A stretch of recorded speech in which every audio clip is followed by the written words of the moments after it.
이사야는 광야에 대한 생각과 예언을 할 때 특징이 있습니다. 단 한 번도 광야가 그의 결론이 아니라는 사실입니다. 광야는 고통이다라는 그 현실을 무시하지는 않지만 절대로 광야에서 이야기를 끝내는 법이 없습니다. 광야 그 다음에 이야기를 하죠. 그는 늘 소망을 품고 살아갑니다. 광야는 두렵고 어둡고 고통스럽기에 오히려 하나님의 능력이 더 분명하고 또렷하게 드러나고 그분만이 소망이라는 것이 더 강력하게 보이는 곳이기도 합니다. 어두워야 빛이 더 또렷하게 보이는 것처럼 말이죠. 다들 무서워하고 싫어했던 광야지만 하나님께서는 그곳에서 보란듯이 강물을 만들어내시고 사람들을 살려내시고 그들 가운데서 존귀함을 받으시게 될 것이다 라는 예언이 이 이사야를 사로잡고 있습니다. 저는 이사야서를 읽으면서 어쩌면은 우리의 광야는 하나님의 운동장이다 라는 생각이 들 정도예요. 축구 선수에게는 축구장이, 또 골프 선수에게는 골프장이 자기의 실력을 보여주기에 가장 알맞은 장소인 것처럼 광야야말로 하나님의 능력과 사랑을 보여주기에 가장 적합한 장소가 아닌가 하는 거죠. 더 나아가서 광야를 모르는 사람이 과연 하나님을 경험할 수 있을까 싶은 생각도 듭니다. 그래서 부자가 하나님 나라에 들어가기가 그렇게 어렵다라고 말씀을 하셨는지도 모르겠어요. 광야의 고통을 알지 못하면 하나님의 사랑도 참 경험하기가 힘든 것 같습니다. 그럼 하나님께서 이 광야에서 그분의 실력, 그분의 사랑, 그것을 보여주시기 위해서 우리는 그러면은 광야에서 무엇을 할 수 있을까요? 때로 광야에서는 잠잠히 있어 하나님께서 하나님됨을 인정하는 것이 중요하기도 합니다. 홍해를 앞두었던 이스라엘 백성에게 하나님께서 하신 말씀이 바로 그거였어요. 잠잠하며 기다리라. 그런데 오늘 이사야서는 또 다른 방식을 우리에게 보여주고 있습니다. 그것은 바로 기도하며 울부짖으라는 거예요. 이사야서 64장, 이 64장의 내용은 굉장히 암울한 이야기입니다. 5절에 보니까 우리가 읽지는 않았습니다. 5절에 보니까 우리가 범죄함으로 주께서 진노하여 싸우며 이 현상이 이미 오래되었사오니 우리가 어찌 구원을 얻을 수 있으리이까. 이 사람의 적응력이라는 것은 막 소름이 끼칠 정도라고 해요. 죽음의 수용소라는 책을 읽어봤는데 그 빅터 프랭클은 언제 죽어나갈지 모르는 이 아우슈비츠 수용소에서 그 가운데서도 사람들은 서로 물건을 팔고 사고를 했고요. 아주 적은 양의 음식만 가지고도 얼마든지 살 수 있었고요. 그 안에서도 마음이 상했다고 서로 치고받고 싸움박질을 했다는 것을 그대로 기록하고 있습니다. 적응력은 정말 대단한 것 같아요. 수용소에서 나갈 수 없을 거다라고 생각을 하니까 모든 꿈, 수용소 바깥에서의 삶의 모든 꿈을 접어버리고 그 안에 현실에서 적응해 버리는 거죠. 가장 냉혹한 현실이 가장 아름다운 이야기들을 만들어내기도 하지만 한편으로는 가장 비참한 이야기를 만들어내기도 합니다. 바로 소망을 잃어버렸을 때요. 그리고 현실에 적응하려고 자기 에너지의 100%를 다 현실에다 쏟아부을 때, 눈 앞에 있는 것을 바라보면서 살아갈 때 우리 사람은 그렇게 됩니다. 이스라엘이 그랬어요. 우리가 어찌 구원을 얻을 수 있으리까? 어쩌면은 여러분의 광야의 생활이 너무 길어질 때, 내가 생각했던 것보다 너무너무 길어질 때, 그때 어쩌면 우리가 소망을 잃고 이렇게 이야기할 수도 있겠어요. 내가 이 광야에서 어떻게 구원을 받겠습니까? 이제 포기하렵니다. 그러나 여러분, 광야는 무자비하지만 무의미하지는 않다라고 말씀을 드렸죠. 때로는 이 광야가 훈련의 의미가 강할 때도 있고요. 어떤 때는 징벌적 의미가 강할 때도 있습니다. 이사야가 보는 이 광야는, 이스라엘이 경험하고 있는 이 광야는 징벌적 광야예요. 그 안에서 소망을 잃어버렸으니 이스라엘 사람들 중에는 구원해달라고 외치는 사람조차 이제 사라져버렸습니다. 7절에 나오죠. 주의 이름을 부르는 자가 없으며 스스로 분발하여 주를 붙잡는 자가 없사오니 이는 주께서 우리에게 얼굴을 숨기시며 우리의 죄악으로 말미암아 우리가 소멸되게 하셨음이니이다. 이스라엘은 나라만 잃은 것이 아니라 하나님마저도 잃어가고 있었던 거예요.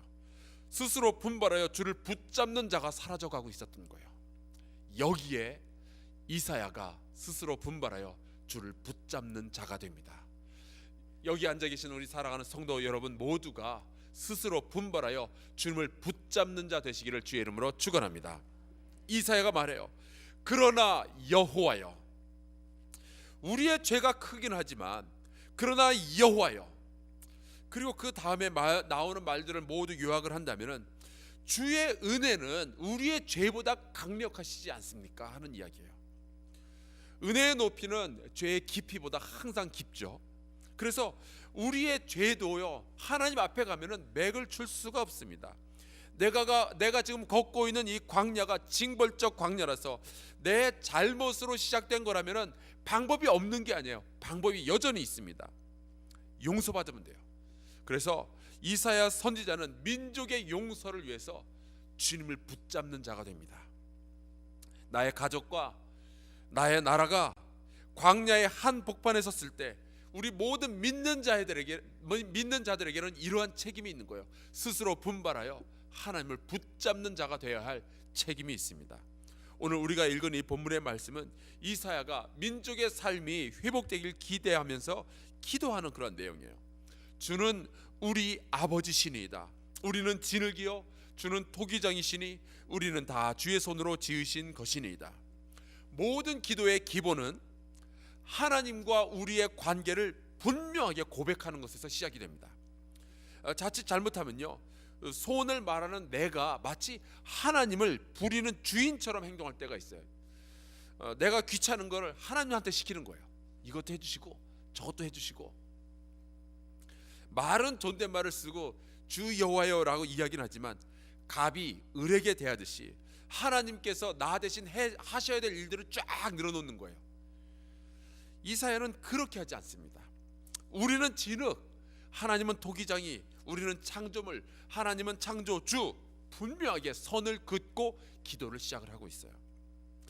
구하오니 보시옵소서, 보시옵소서, 우리는 다 주의 백성이니이다. 기도는 이렇게 선을 분명히 긋고 시작을 하는 거예요. 하나님과 우리와의 관계를 아주 분명하게 말을 하는 거죠. 그래서 우리가 기도할 때 주여라고 외치고 시작을 하는 겁니다. 혹은 하나님 아버지 그러면서 시작을 하는 거예요. 관계가 분명해야 기도가 분명해질 수 있습니다.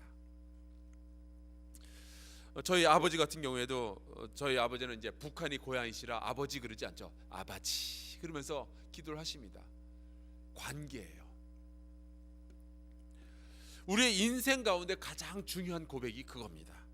하나님은 왕이시고 하나님은 아버지이시며 우리는 백성이고 우리는 자녀라는 거예요. 주의 거룩한 성읍들이 광야가 되었으며 시온이 광야가 되었으며 예루살렘이 황폐하였나이다. 여러분, 이 죄악이라는 건요 우리를 광야로 몰아가는 것이 아니라 우리가 서 있는 바로 그 땅을 광야로 만들어가요. 그래서 무서운 겁니다. 그 죄가 우리와 하나님의 사이를 갈라놓는 순간 우리의 삶이, 내가 서 있는 바로 그 자리가, 내가 살고 있는 그 가정이 황폐화되기 시작하는 거예요. 광야로 변해가는 겁니다. 그래서 광야라는 것은 사실은 장소의 문제가 아니라 동행의 문제예요. 내가 어디 있는가 보다는 내가 누구와 함께 있는가, 이거예요. 높은 살이, 거친 들이, 초막이나 궁궐이나 내 주 예수 모신 것이 그 어디입니까? 하늘나라인데 그 주님이 나와 동행하지 않으면은 궁궐에 있어도 이게 광야로 돌변을 하는 겁니다. 놀라운 사실은 11절에 나와요. 우리 조상들이 주를 찬송하던 우리의 거룩하고 아름다운 성전이 불에 탔으며 우리가 즐거워하던 곳이 다 황폐하였나이다. 하나님을 예배하던 장소마저 광야가 되어버린 거예요. 황폐화되었습니다. 그렇게 되었던 이유는 단 하나죠. 이스라엘 백성은 성전에 모이기는 했었는데 하나님과 동행하지는 않았던 거예요. 소름 끼치는 상상이지만 성전에 사람들은 바글거리는데 하나님은 계시지 않았던 거죠. 어쩌면 지금 우리나라의 한국 교회가 겪고 있는 모든 문제의 근원이 여기에 있을지 모르겠어요. 사람들은 바글바글한데, 사람들은 교회 와서 굉장히 즐거워들 하는데 하나님은 교회를 떠나고 없는 거. 소름 끼치는 상상이지만 있을 수 있는 일입니다. 여기 이사야서에 기록이 되어져 있어요. 하나님만 계시다면 광야도 그럭저럭 괜찮은 곳이지만 하나님이 계시지 않는다면 궁궐도 성전도 황폐한 곳이 됩니다. 지금 여러분 오늘 들어오시면서 정말 광야길을 걸어서 오셨죠? 뭐 2층을 올라가고 내려가고 하면서 지금 리모델링 중에 계속 아름다워지는 이 1층을 보면서 여러분 기도해 주시길 바라요. 아무리 아름답고 아무리 이 교회 예배당이 깔끔해도 하나님과 동행하지 않는 교회는 황폐화될 수밖에 없습니다. 이제 이사야가 창조주이시며 아버지 되신 하나님께 호소하기 시작합니다. 여호와여, 일이 이러하거늘 주께서 아직도 가만히 계시려 하시나이까? 주께서 아직도 잠잠하시고 우리에게 심한 괴로움을 받게 하시려나이까? 여러분, 이러한 이사야의 기도가 어떤 결과를 이끌어내었는지 아세요? 우리가 읽지 않았지만 오늘 64장을 읽었고요. 한번 댁에 가셔서 65장을 한번 읽어보시기 바라요. 65장으로 가면은 하나님께서 여전히 화가 풀리지 않으셔서 이스라엘의 죄악을 고발하시면서, 하지만 1차적으로 하나님께서 하나의 약속을 주시는데 이런 거예요. 하나님께 순종하는 자들과 그렇지 않은 자들의 삶을 다르게 하시겠다 선언을 하시는 거예요.